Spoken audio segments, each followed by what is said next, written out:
Welcome back to my channel Sarita Jha. आप सभी लोगों का स्वागत है। कैसे हैं आप सभी लोग? आई होप आप सभी लोग बहुत ही अच्छे होंगे। आज मैं भगवान और भक्ति की कहानी लेकर आई हूँ। आई होप आप सभी लोगों को बहुत ही अच्छा लगेगा। एक बार ज़रूर सुनिएगा, ये कहानी आप लोगों को बहुत अच्छा लगेगा। अगर अच्छा लगे तो लाइक, कमेंट और शेयर ज़रूर कीजिएगा। तो एक महिला भक्त थी जो वृंदावन घूमने गई हुई थी। वहाँ से जब घर वापस आने लगी तो वहाँ से एक बिहारी जी की मूर्ति खरीद कर घर ले आई और उसको अच्छा सा आसन देके उसको बिठा दिया। उसका बेटा था गोपी। वो दौड़ा दौड़ा बाहर से आया और उसने पूछा कि मम्मी मम्मी ये कौन है? तो उन्होंने बताया कि ये बिहारी जी हैं और ये मेरे भगवान हैं। तो बस गोपी समझ गया।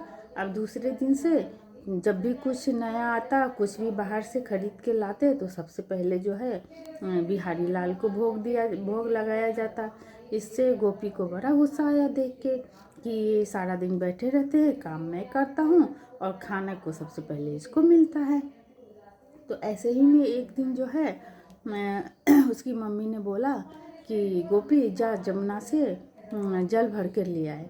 तो गोपी उठा और घड़ा उठाया और जाने लगा। तो बिहारी जी की नज़र पड़ी तो उसने बिहारी जी से कहा कि खाने को तो सबसे पहले तू ही खाता है और काम करने को सारा मैं करता हूँ।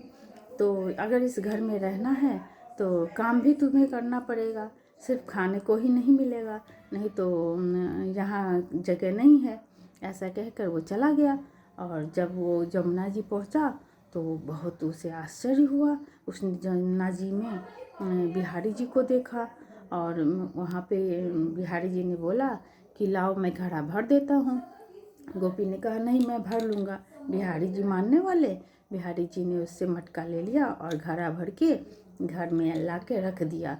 इससे उनके सारे कपड़े गीले हो गए। उसकी मम्मी जब आई तो देखे बिहारी जी के सारे कपड़े गीले। तो उसने गोपी को बहुत डांट लगाया। फिर एक दिन ऐसा ही हुआ तो उसकी मम्मी ने कहा कि जा गोपी गेहूँ पिसवा ला।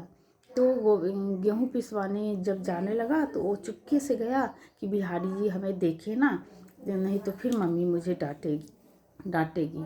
तो चुपके से निकला और जब वो वहाँ गया गेहूँ पिसा के लाने लगा तो बिहारी जी फिर आ गए और बोले लाओ बोरी में मैं ले जाता हूँ।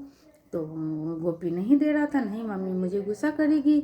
लेकिन बिहारी जी क्या मानने वाले, उन्होंने उनके सिर से बोरी ले ली और अपने सिर पे रख के घर ला कर रख दिया, जिससे उनके सारे कपड़े में आटे लग गए।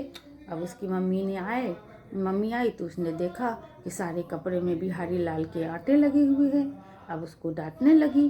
और गोपी ने कितना भी समझाया कि वो नहीं माने, उन्होंने ले लिया, मैं उनको मना कर रहा था लेकिन वो सुनने वाली, उन्होंने डांट लगा के उसे चुप करा दिया।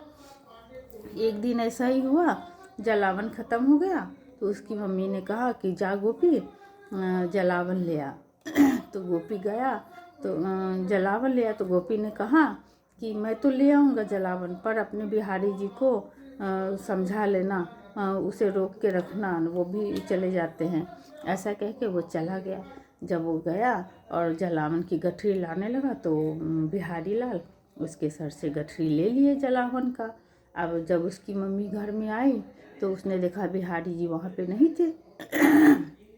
उसे लगा कि सारा ये गोपी का ही नटखट है, उसने वही कहीं लेकर चला गया है। अब वो दौड़ी दौड़ी गोपी के पास जाने लगी तो उसने देखा रास्ते में बिहारी जी लकड़ी का गट्ठर लेकर सिर पर आ रहे हैं। अब उन्हें तो बड़ा दुख हुआ कि अरे अरे, उसने बोला अरे अरे आप तो भगवान हैं, आप मेरा काम क्यों कर रहे हैं? और पैरों पे गिर गई और क्षमा मांगने लगी, क्षमा कर दीजिए, आप मेरे भगवान हैं, आप क्यों मेरा काम कर रहे हैं? ऐसा करके उसको बोलने लगी। गोपी ने आपसे काम करवाया। तो बिहारी जी बोले कि नहीं, गोपी तो मुझे बहुत प्यार करता है, गोपी से मुझे बहुत प्यार है और जो मुझे दिल से प्यार करता है उसको मैं जीवन भर प्यार करता हूँ, मैं उसके जीवन भर साथ रहता हूँ। तो कैसी लगी मेरी कहानी कमेंट में ज़रूर बताइएगा और अच्छा लगा हो तो लाइक, कमेंट और शेयर ज़रूर कीजिएगा। राधे राधे।